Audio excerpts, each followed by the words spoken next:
thank you for coming here. I'm Angela Briggs, and the wonderful authors we have here are Lebo Mazibuko, who is the author of Fabrics of Love, and we have Nadia Cassim, who is the author of Not Another Samosa Run, and Qaanitah Hunter.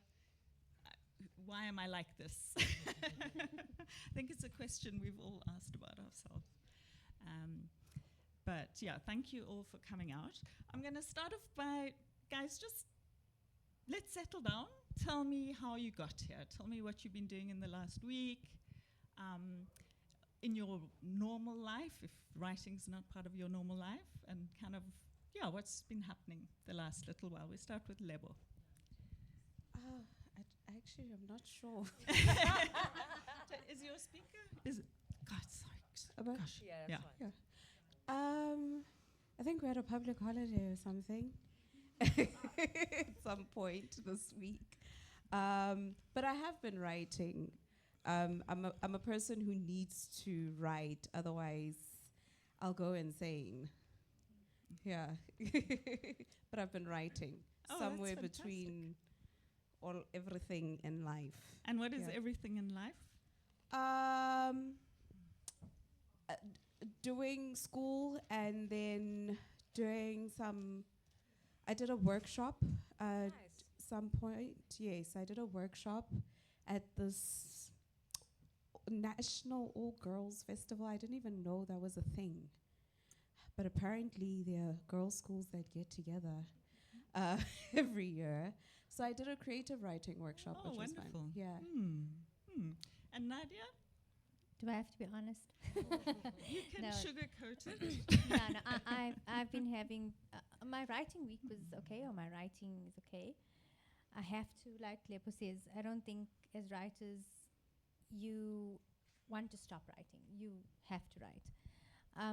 So that's okay, but in terms of life in general, I was a trustee at my complex, and I don't have to say much more. What are you fighting about? Tell me. It's, when you have a community of... Who's parking wrong? Tell me. Exactly, I know.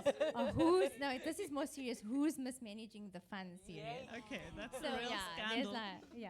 So it's been a bit chaotic in that sense, but writing-wise, good. And Qaanitah. My week, eh? Don't ask me about my week. We are on Thursday, na? Yeah, we're on Thursday. Okay. so Monday I had a webinar that's trying to preach to rich people to support journalism. So can I get an amen? Tuesday I was chilling at the Madlanga Commission because, as it were. Yesterday, I was also trying to convince rich people to support journalism. Not very successful. And today I'm here. Okay, so this is your creative writing moment. On Monday I wrote my News 24 column, or Monday I wrote my News 24 column, which I've now started a series called Municipal Horror Movie. And it all sounds like I'm making it up, but I promise you it's facts. But so this week's installation was the Madibeng municipality. You must just thank your lucky stars you don't stay there. Yeah, well, I think this is a good moment to turn another question I have back on you, Qaanitah. I'm going to start with you and go there. Tell me about these three words: witty, women, and resilience. And that's the theme for our talk. How do they come together for you when you think about your writing? I think that's my CV, right? So I think that fiction has been a really, really amazing place for me to kind of explore my friends that live in my head, right? And so I have, this is my second time that I've been writing, that I wrote fiction. The first time I wrote fiction was when I was 19 years old, and somehow became a fan favorite. And I was so mad about it because I wanted to be a political writer, and people were just really obsessed about this fiction. And I swore to myself that I will not write fiction until I'm a very serious political writer. So I went off and wrote politics, and then And then I had a midlife crisis and came back to fiction. And we're lucky you did, because what a beautiful But- way of bringing all those things together. But I Loved your think book. witty, resilient woman, that's like a South African woman. That's just like a South African woman. And I think that having the opportunity to write these stories, I think there's nothing extraordinary about the characters that I write. I think they just are the people that surround me all the time. I'm going to move on to another South African woman. Nadia, how do those words come together for you? So I agree with Qaanitah, where, you know, it's basically what we've all sort of written. You know, we write stories centered around women who are resilient, and I think Lebo is the only one who's a bit more serious. Our books have been labeled more as funny or witty, and I think for me, wit especially is something that stands out for me, because it's wit is intelligent humor, and conveying messages through humor, serious messages, for me, that is a very important vehicle in my writing, because you can soften some of the heavy themes when you use it in your writing. So out of all those words, I know women is important, I know resilience is important, but for me, witty resonates with me the most. That's I think one of the things that you all manage to do with your writing is actually write about very tough things without being kind of didactic, and there's something about the wit that is very tender. It's like you bring a tenderness and a care, but it's not even about using it as a writer. It's also that your characters kind of need it to survive their own lives sometimes. Lebo, what are your thoughts on our theme for the day? Yeah, like Nadia pointed out, I did ask myself, like, why am I here? Because it's witty, and I don't really think I write anything humorous. But I do think that the characters in my books, as much as I deal with very serious themes, the characters are witty. I write very rebellious women. And I think they have a way and an approach that brings a lightness and a softness to the many challenges that they face. And I suppose that's where the resilience comes in, having to overcome all the obstacles that they deal with. But yeah, my stories are very women-centered. And everything that modern day women go through, whatever that is. But yeah, that's What did you say? I like writing about difficult women or rebellious women. Wonderful. Can I ask you all? I'm just going to keep going.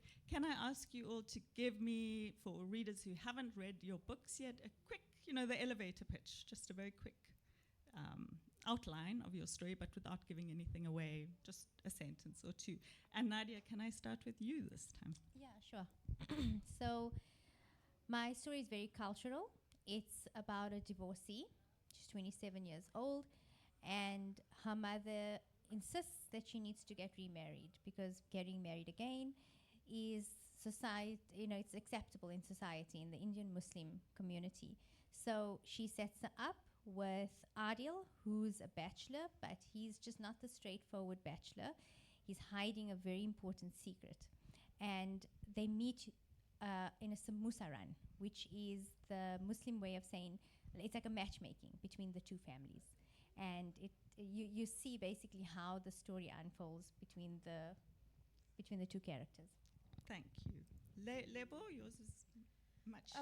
Mine is a family saga set in Soweto. Most of my stories are set in Soweto, which is where I come from. But it is about this man, Lemohang Ndoi, but though the story is told by his granddaughters. And we are following the journeys of these daughters, but also trying to unpack all the layers and stuff that happens within this family. And it's really about these three women, Lemohang's granddaughters, as they're trying to define love for themselves, trying to understand themselves as women, even them pursuing their dreams, but also wrestling with a lot of expectations that are placed upon young women. cultural expectations within the family, breaking certain cycles within families. One of them is that the girls have a mother whose love life is kind of complicated. So she never really made it to the altar. So she doesn't want that stain to come upon her kids. So she almost puts it as a responsibility that please don't fall pregnant before wedlock, and all the good stuff that our parents have hopes, all our parents wish certain things for us. But so these are the things that the girls are almost wrestling with: finding love. Can you go for certain people, and what does society say is a good partner, not a good partner, and how do you choose? How do you go about really choosing, especially knowing that your family is watching you, knowing that the community is watching you, knowing that the church also has its own set of expectations on you. Yeah. Thank you. Yeah. And Qaanitah? So, Why Am I Like This is the story of Farah Garda, who is someone who has absolutely no idea what to do with her life. And something happens, and she's thrust in a whole different circumstance where she has to now look after her aging mother in a kind of an old age home sort of setting. And it's basically the conversations she has with herself as she's trying to figure out life and to heal and go through all of these challenges that life puts at her, but at the same time trying to sort of figure out herself and love and more importantly, like really mediocre men. So it really is a story of Farah Garda going towards herself. But I think the story that I loved writing the most was it's her story to tell her mother's story. Her mother's story was a powerful, powerful story of this woman who gave herself to a bigger life than hers, and she's now at the end of her life. And the fragility of end of life is something that I really was very purposeful of trying to flirt with, in understanding that we, sometimes we see these really strong characters, but, the way that it's juxtaposed against, age and mental cognition, etc. I think it's a hard thing about life. Yeah. About the fragility of life. And thank you for that answer. It leads perfectly into my reading that I've selected for you, I think. And I think one of the things the reading's going to do is show where the wit comes in, I hope. But it is about Farah and her mother. So from the beginning? So just from there to sure. there, I thought if it feels too long, keep going. Okay, we'll go. Swedish death cleaning. We need to have a serious conversation about geriatric content on social media. Everyone's obsessed with what the algorithm is feeding to young kids and impressionable teenagers, but no one talks about the content made for the over 65 crowd. Dementia or not, all people are suckers for it. At Harrogate, the oldies sat for hours watching the trees and birds and obsessively scrolling on their phones. And every time I was on the communal porch, I was bombarded with questions. Why so much money being debited from my account? Auntie Fozy was the worst of the lot. Once she unwittingly signed up for a knitting app that costs more than her groceries for the month. And Auntie Elna grew puzzled about her phone beeping all the time, only to realize she subscribed to a virtual yoga community where people shared stuff like 10 poses for hotter sex. I mean, I didn't know her intimately, but I was pretty sure she didn't need that advice. And don't even get me started on the breathing community. She paid $12 to join that too. Somebody had to police these oldies. I mean, they really needed an intervention. For the last 2 weeks since her diagnosis, my mother has been more lucid. She continued her work days, plowing through mountains of research papers and watching countless webinars on how to future-proof classrooms. My mother always knew her purpose.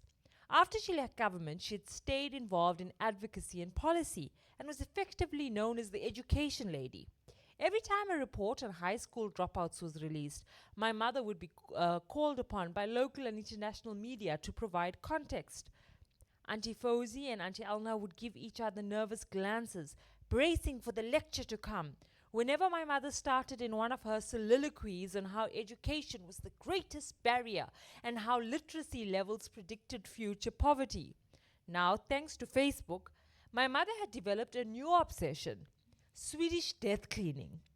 Yeah, you read right. Swedish death cleaning. I wish I was making it up. Please buy me this course, please buy this course for me, my mother asked, sliding her glasses up her nose with her index finger and handing me her phone. When she took out her reading specs, I knew she was serious. A few weeks before, she'd mistakenly paid a random person her levies for the month and couldn't get the money back. Now, I deleted all access to online banking from her phone and to keep things from spiraling further. If she wanted to pay for anything, she had to ask me first. What in the world is Swedish death cleaning? It sounds like a scam, I said. Thank you so much. That was, just an example of how you deal with these very difficult situations with so much finesse and humor and laughter. So now I want to take us back to another favorite theme of mine, which is the covers and the titles of these books. One of the things that I think you all do incredibly well, and that are perhaps part of, not part of the wit, but part of the softness of your books, is you create these beautiful settings that draw on sound and color and food and cars. And I'd like you all to talk a little bit about the setting of your books, starting with Lebo, please. I mentioned earlier that the book is set in Soweto. It's set in Meadowlands. And Meadowlands is, the interesting place about Meadowlands is that it is the people who lived in Sophia Town during forced removals were sent there. So you have this family that, you have Lemohang Doi, who's a man that lost quite a lot from forced removals and was forced to sort of pick up. And I think that is an important aspect in telling a story about the township, how people have managed to pick themselves up and build something from whatever, the remains of apartheid or whatever apartheid took away from them. But I also really I wanted to bring a different side of the townships. We read a lot about the abject poverty and the crime that happens, and I don't shy away from that. I do talk about the crime, I do talk about the poverty, but there are other aspects of the community, of the way people live. This particular family is a very middle-class family. In the eyes of the community, they are quite snobbish, uppity, and they have this beautiful home. And it's a very affluent family in the township. But also it's just, Soweto is a very vibrant place. So the food is important. The music is important. Kwaito music came out of Soweto, which is something that I really highlight in the book. And the stars that we had. It wasn't really about Beyonce, but it was about Lebo Matosa when I was growing up. You know, we had our own heroes, we had our own superstars. And yeah, it's really about the sense of community as well, how people band together, how people problem solve together, how people don't really live in isolation, which you see a lot in suburban areas. And there are people in Soweto who don't want to leave, you know, because it's that they just enjoy the culture. And I try to bring that rhythm, that flair, that funk about it, that energy. And I hope it comes through in the book, but yeah. It does come through, and I'm actually going to jump ahead of myself and give you my selection for you, because it just leads into it beautifully again as well. It's, can you see where I've marked with, Yes. with pencil? Yes. At least you didn't choose like a depressing part, you know. And I will be It's like- rubbing the pencil out. No highlighter or pen your in book, my don't book. worry, we don't judge here. I don't know, pen and books, no. Gal enjoyed the attention that being around Mtunzi garnered when her friends Just at explain school. quickly who Gal and Mtunzi are. Just So Gal at this point she's grown, you know. But Gal and Mtunzi met when Gal was about 15. Mtunzi is a much older gentleman. At the time he was in his mid-20s. And this is the reason why they couldn't really be together. So Mtunzi comes from a very rocky past. He's a thug from jail, so he's just come back. And he Thank finds you. Pretty Gal is this grown woman. She's about to turn 21, so he's like, okay, so maybe we could start doing this thing. Okay, thanks.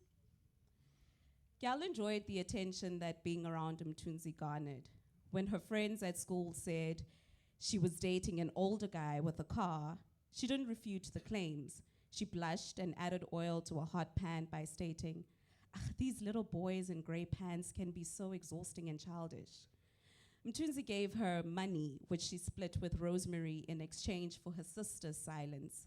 The two of them would then go to Rabe's house after school to buy gotas. And if they were lucky enough to find Rabe managing his parents' business, they always finessed their way to a discount. Gal and Rosemary would sit behind the house, away from their grandfather, who was usually in the garden, and devour their meal with a can of fresca. All evidence would be disposed of before their mother came back from work. When Mtunzi took Gal to the Boom Shaka concert at Ellis Park to witness Lebo Matosa performing live, she asked him afterwards, why me? Why did you buy me these tickets? She was sitting on top of the bonnet of the white Cressida under the stars, still coming down from the high she felt as she stood on the grandstand screaming, Kwela, if you know the song, that's how she says it, along with her idol. Gal had lied to her mother, saying she'd be gone to a friend's house for a sleepover. Mtunzi leaned against the car, smoking a joint. Ushuktini, pretty girl. I thought you loved Lebo Matosa, he said, passing her the joint. Gal took a drag and blew out a cloud of smoke from her lips.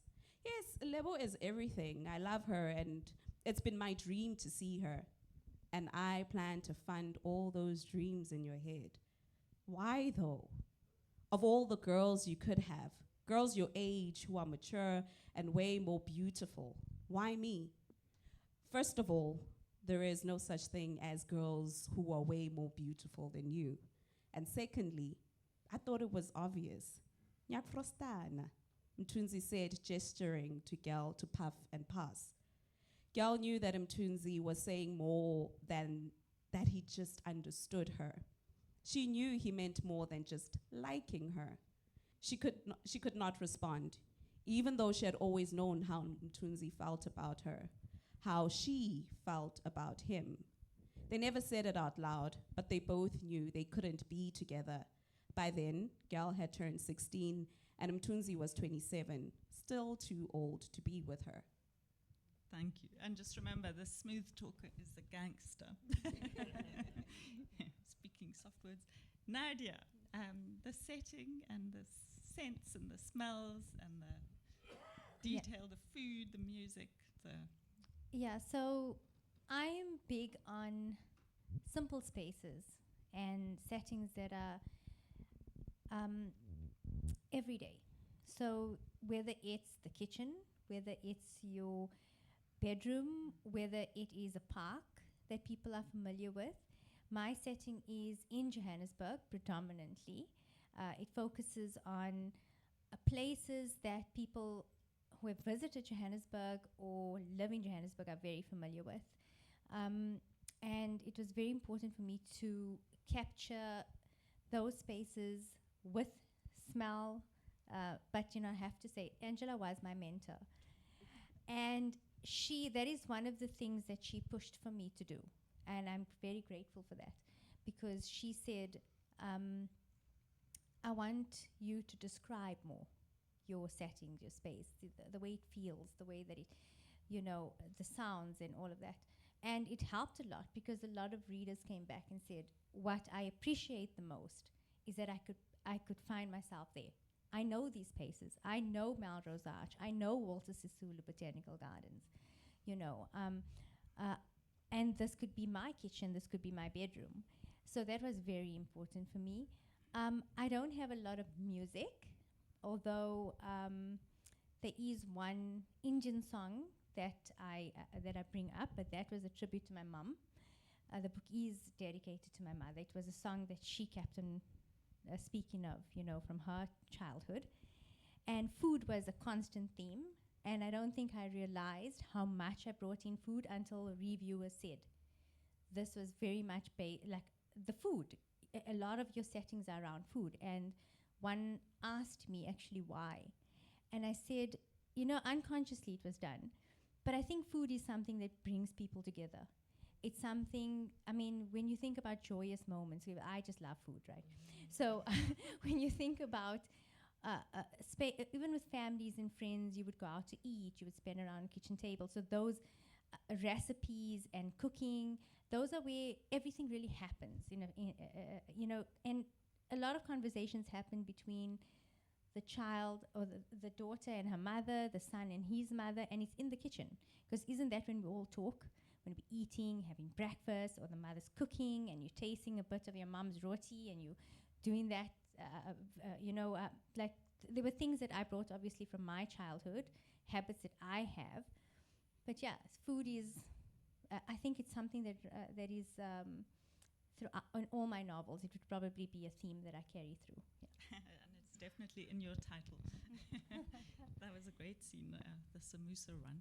And Qaanitah, one of the scenes I really enjoyed was when Farah kind of pulls herself together and goes off to a salon, and I don't know if she has her hair done or her nails or everything all at once, but that was a very kind of important sensory moment, I thought. But tell me about the setting and the physical things in the space. That was a very traumatic moment for her.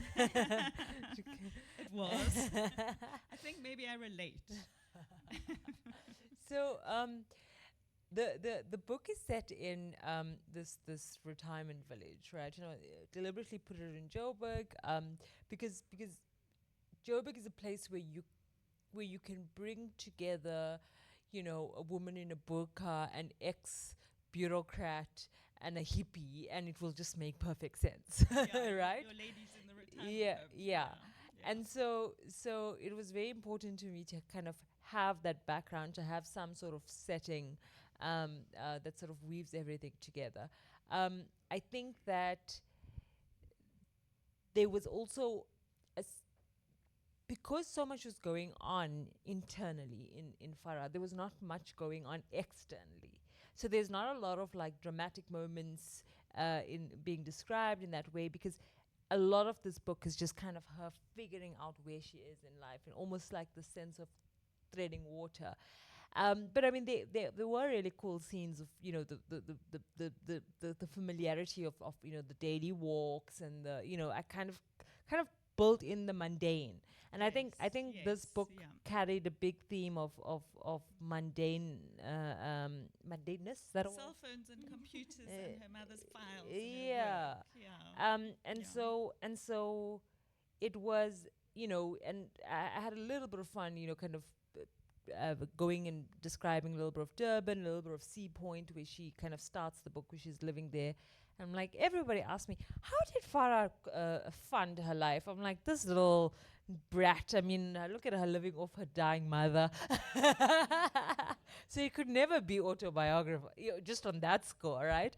But I think what's really nice about this, my book, is that there's a sense of like comfort in the mundane routine. Tracksuits. She wears a lot of tracksuits. She wears a lot of tracksuits. She wears a lot of Crocs. The cups of coffee. Yeah. Washing up. It's not, and I mean, as a writer, you kind of, your instinct is to kind of go, bold and big and mad. And I feel like there's some sort of comfort in this, in like the routine life that she lives. And I think it adds to the relatability of the characters are so wildly different and so unique and crazy, but it kind of is set in what's sort of middle class post-apartheid South Africa. And the one thing I wanted to just raise is that I think I spent a little bit more time on her physical appearance because I was very deliberate about that, because it was a conversation around her weight that I really wanted to get to. And I know it's, and the fact that she was unkempt, I tried to translate that somehow as sort of this signal to what was going on in her mind. But I was really, really intentional about going to that topic of self-image, of obesity, and just the internal strife that causes. Yeah, there was a lot of kind of, she really was in her head, and there was a lot of emotional intensity. And stupidity. Yeah. Stupidity? Yes. It's those men you're talking about again. Yeah. Tell us about the men. We'd rather not. Next. They're just the most uneventful part of the book. I was Lebo and I were at a panel in Neisner, and the guy who was interviewing me says like, "You don't really like men." I'm like, "No, I'm not taking it that far. I'm just saying they're fine." So I mean, the love interest in my book is not like, it's just the most, the most basic person that can exist. And I was really deliberate about it.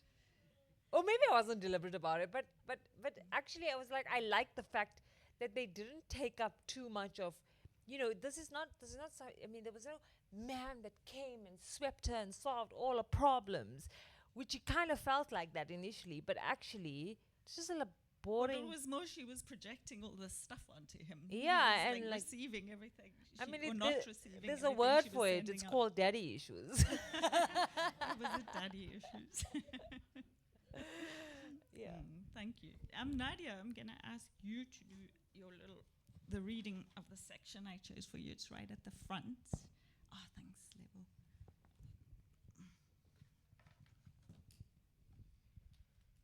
The first page, guys. Oh, yeah, it's right at the front. Yeah. And I think I marked it with pencil as well. So it's not like right from the first paragraph. It's just from there to there. Should we take chicken samosas or steak pies? Fatima asked, raising her voice to a new level of crazy. Pies. Daddy said he's tired of eating fried stuff, Tasneem replied, remembering the conversation they'd had in the car on the way here. Fatima rolled her eyes. Last week, he'd insisted on having a dozen spring rolls brought to the bookshop every day so that he and Mr. Singh, from the material shop across the road, could camp on the pavement and watch the cricket together on his laptop screen. She grabbed 2 trays of small pies and stacked them in a corner of the trolley before joining a long line of women waiting to be served at the fresh meat counter. Where's Mustafa? She said to Tasneem. If he sees my face, he'll serve us first. Keep your voice low, Mummy. Everyone can hear you, Tasneem whispered, mortified. She felt it unfair to skip the queue, even if the manager happened to be her cousin. Fatima ignored her and approached the youngster wearing white overalls behind the counter, weighing a punnet of beef mince. Bye, is Mustafa in today, she asked. The boy nodded and shouted to someone at the back to call his superior, who 2 minutes later appeared, covered in a bloodied apron. As soon as Mustafa saw them, he gave instructions to the boy to attend to them immediately. The cold stares they received from the other women were enough to freeze Tasneem to the spot. I can't believe you just did that, Tasneem said as they stood in line at the till. Fatima clicked her tongue. You care too much about the little things. What you should be caring about is how it looks for a woman at your age to be divorced, living with her parents, and sitting in lecture rooms surrounded by first years. It's been 2 years since your talaq. You should be remarrying and starting a family. I'm 27, Mummy. I still have time. And I'm not surrounded by first years. Indian women expire at 25. We aren't milk. We can't be spoiled. Stop acting clever, Tasneem. You know I don't like it. Tasneem's fingers trembled as she took each item from the trolley and placed them on the conveyor belt. The ladies behind them had visibly stiffened, no doubt listening in on the juicy exchange between mother and daughter. I'm going to ask Auntie Benny to look around for suitable men, someone willing to marry a divorcee, her mother continued. So, Nadia, that sets up your story so well for the reader, because they see, you know, the kind of pressures that Tasneem's under from her family. Can I ask you to think about, I want you all to, and this will lead you into talking about your stories a bit more, I think, but can you talk about the various points of view that you used in your story? So where you were saying the men really don't have a point of view and don't count, you gave a point of view to Ideal. Yes. Can you talk about why you chose, talk about your main characters, why you tell those stories and why you chose to do it like that, if that's not too much. I'll try and shorten it. So my book actually was built around Ideal first. It was under Angela who said, you're a woman, so why are you writing really from a man's perspective? Because you know best from a woman's perspective, which made a lot of sense. Yeah, it made sense to me. Did I say that? You should know. But it was true. So Ideal, I think I tend to just focus a lot on the masculine side of everything. I don't know why. But Ideal was a complicated character for me that I wanted to explore. He does the most growth. He has the most growth throughout the book. And it was important for me to showcase the Indian Muslim man's perspective. So Ideal, I'm just butting in, Ideal is the man that her parents or her mother brings to the samosa run. He's the bachelor. Yes, and he's rich, and he's very much the typical bachelor. He's been messing around, and now suddenly his mom's like, you need to settle down, because this is not happening. You're my only child, and I want grandchildren, you know. So there's this added pressure because of this life-changing situation that he's in, which now he's now facing this situation that he's in, and now his mother's pressure. And then Tasneem is in a similar situation in terms of the parental pressure that she faces about getting married again. But hers is more about self-discovery and figuring out where does she fit, you know, when it comes to tradition and modernity. And it's also about reclaiming her power and standing up for herself. And it was important for me to show both these points of views because, look, it's easier from one point of view sometimes to write a book. You know, it's kind of, it's, how can I say, there's less to it, and multiple point of views become very challenging in terms of plot as well. And minor characters were the mothers. My publisher, lovely publisher here in front, she was really interested in the mothers' characters, but I think mothers play a big part, especially in the Indian community. They kind of steer where their children's lives are going. So that was also important for me. So those are the main point of views, the Tasneem, Ideal, and their two moms. Thanks, Nadia. And Lebo, can I jump onto you with point of views and why you chose to tell this particular story the way you did, and whose points of view you used? Your characters are. Yeah, the story is told from the lens of the girls, the women, but you also asking about the men. I think in this particular story, the men are important, even though they're sub-characters, but a lot of the decisions that the women make are based off how these men have impacted them. And I think I also just wanted to look at fatherlessness and why fathers are absent, especially in a lot of our communities, in Black communities. Most of us come from single mother households. So I wanted to look at why fathers aren't there besides your daddy denied you, that particular narrative. So I looked at the cultural hindrances and how culture sometimes denies men access to their kids. Lemohang Ndoye is a man, let me not say guy, he's an old man who has done everything right for his family, but he's a man who is grieving and doesn't really know how to express that. How do I've never seen my grandfather cry, for instance.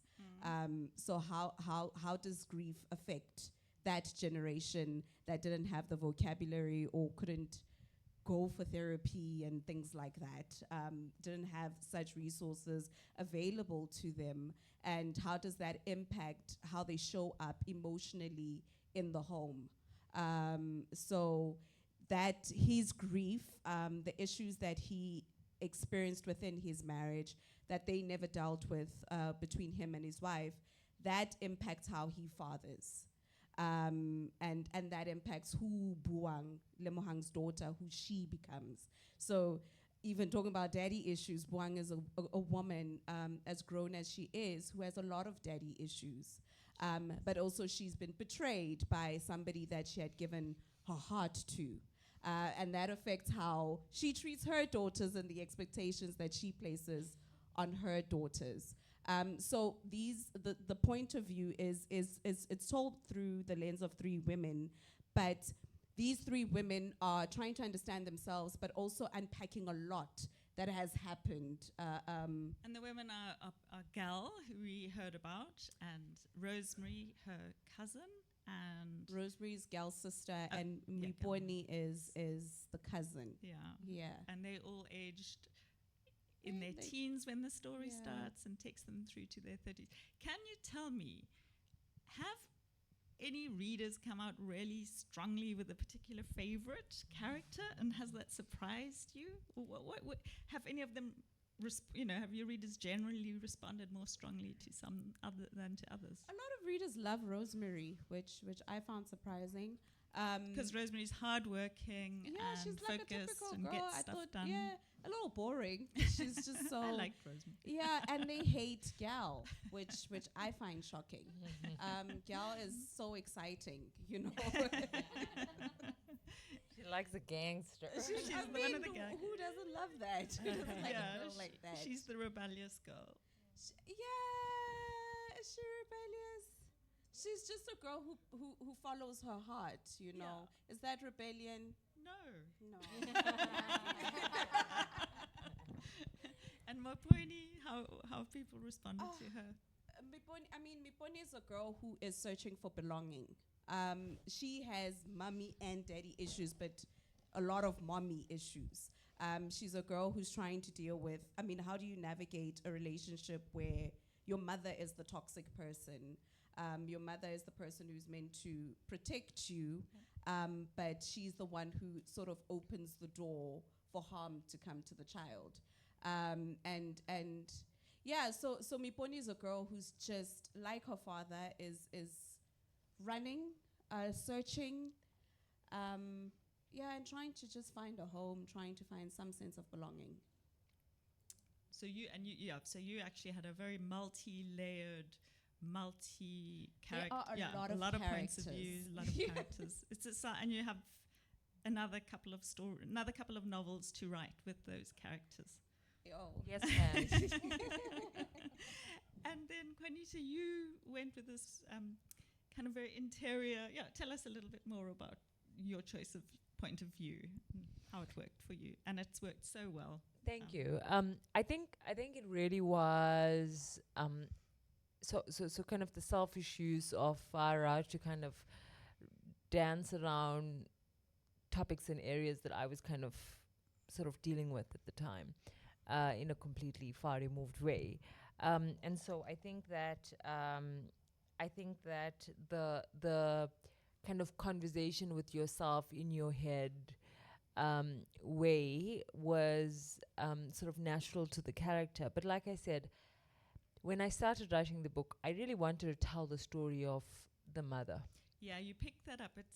It's really beautiful. It's like it gives this gravity to the story, comradesy, and the Yes. fact that her love was never quite realized. She lived a And hard yet, life. She and yet, struggled, and so even but she was the a leader. yeah, Mm. and you know, I wanted to sort of tinker around what we perceive to be, you know, people who had hard lives, in the sense that she was rich when she died. Mm. She was Mm. she was celebrated. She was, Mm. you know, she didn't have this kind of like, you know, suffering life. Like she dedicated. I mean, yes, she was. I don't want to give too much away, but the fragility of end of life, you know, faced her. But she kind of lived a full life regardless. She did. And I think that what it also allowed me to do was to tinker with the unexpected in like, you know, can I give that away that she was adopted?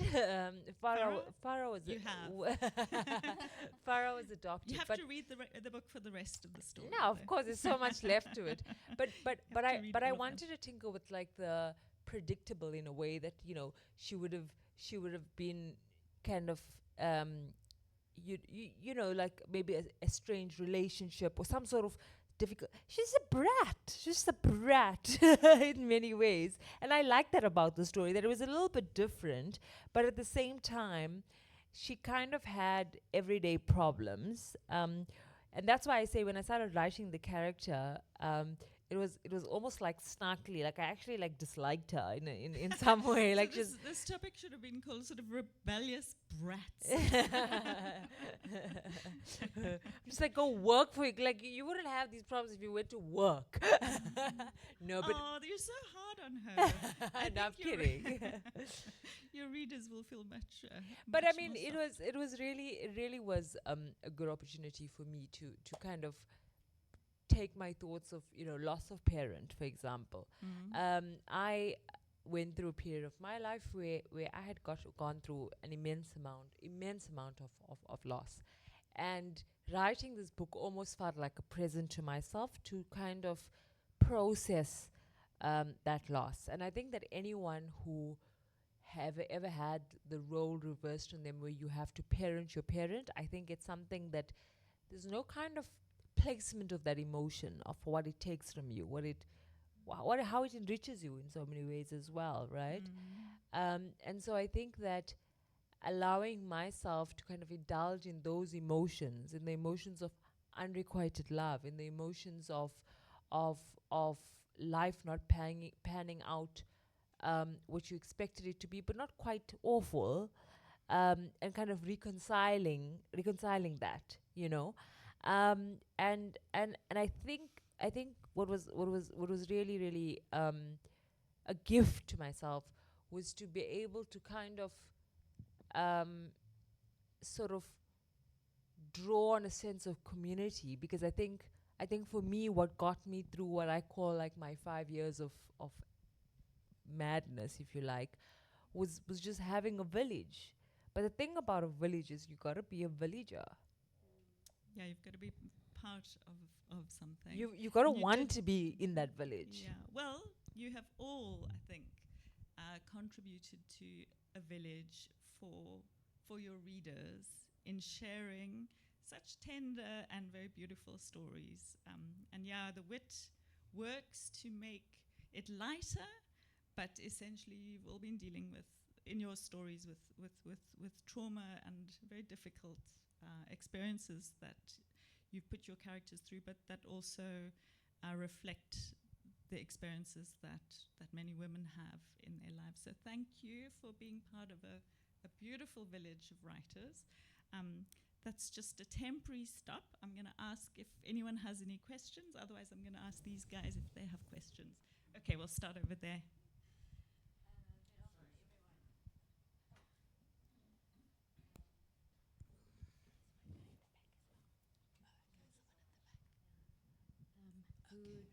Good afternoon, everyone. I just had to raise my hand in case we run out of time. I wanted to ask this question. First of all, ladies, well done. I note, obviously, that there's common themes that run through all of your stories, and definitely looking forward to any of the next ones also coming. I do have a question, though. do you think that as women writers, you can only write from the perspective of women? Or do you think that it is possible that you can write from a male perspective? Would one of you like to jump in with that? Yeah, okay. I can only speak for myself, but I adore writing from a male's point of view. And my next manuscript has that, you know. So I think, but you have to be somebody who can put yourself in the shoe of the opposite sex. So you have to know them also quite intimately, the way that they think, the way, so it's like a psychological understanding as well, because it's going to start not ringing true for men who read your books. So just in terms of this story, I've had men reading this book, and it was quite interesting for me because it's sold as a rom-com, right? So, and men were reading it, although they didn't. I think one guy out of everybody posted it publicly that he read it, but others would DM me and found it relatable. So I think it's definitely possible to write from a male's point of view, but it just has to ring true. Yeah. Yeah, you have to sort of write what you know and then make sure you know it. But I'm going to jump to another question over there at the back, and then if there's time, we'll spend more time on that one.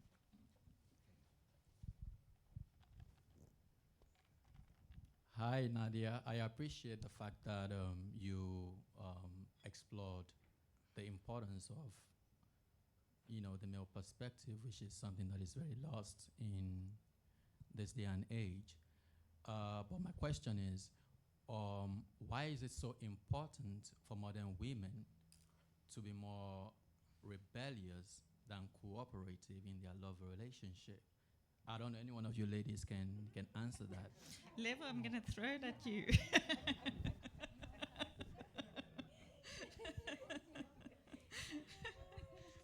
I mean, I think black women, there's a pandemic of polygamy out here. So if you don't speak up, there's so many, especially because as black women, we're fighting a lot of cultural abuse. People are abusing culture. It's and distorting it and twisting it.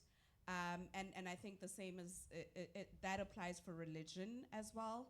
People are distorting religion.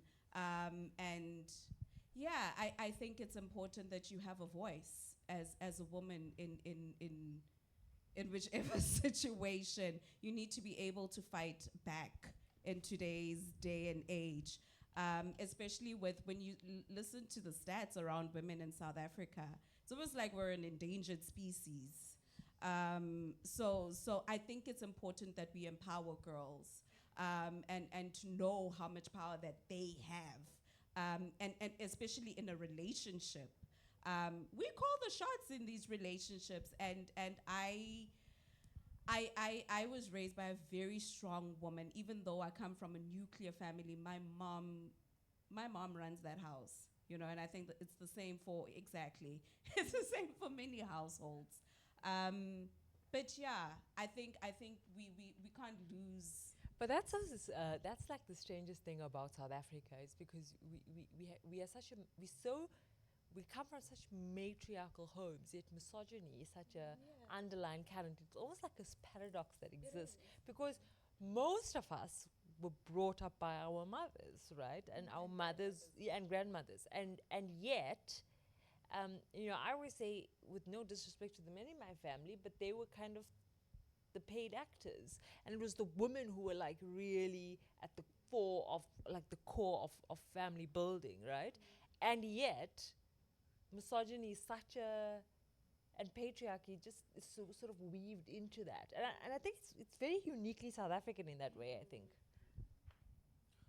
But in that case, though, why do modern women complain about patriarchy while the matriarchy is the one running the home? Like, no. Doesn't that seem like a disconnect or something? I don't think it's out of choice that women are running homes. Yeah, I think it's a symptom of patriarchy that you have that. I think strong woman is a symptom of patriarchy. But why can't it be the case of building together, other than building, like, why does it have to be a war zone between, a woman and her partner, other than just can we just cooperate and build together without Isn't that having that tug of isn't war? that the ideal situation? I mean, that is what I don't think we go out. So you framed your initial question where you said, why does it have to be this way? I don't think it has to be that way. I think we just in our own way, like Lebo was saying, we just giving a voice to those women in our communities who don't have that voice. And the only reason a voice is needed is because of the patriarchy. So if we didn't have patriarchy, there'd be no need for this. And so it's not like we're purposely going out there and writing about rebellion. We're not thinking about that in our heads. It's just ended in up on the, because those are the kind of experiences that we go through. I think we can't ignore the terrible conditions that we're living in, especially in this country. I mean, we can't ignore the stats that are out there. We can't ignore what the news are telling us. We can't. I feel it every day when I step out of the house or come home late. I feel afraid as a woman. So yes, in an ideal world, we do want to work together with men, but we are trying to survive as well. We're trying to stay alive. And it's not that we hate men. No, that's not what it is. And I think even in a relationship, we talk. I come from a very religious household, and I've been taught submission. I think submission, it happens naturally when a man loves a woman and respects a woman. Just naturally, we want to nurture. It is in us. We're not trying to fight you. Yeah, but.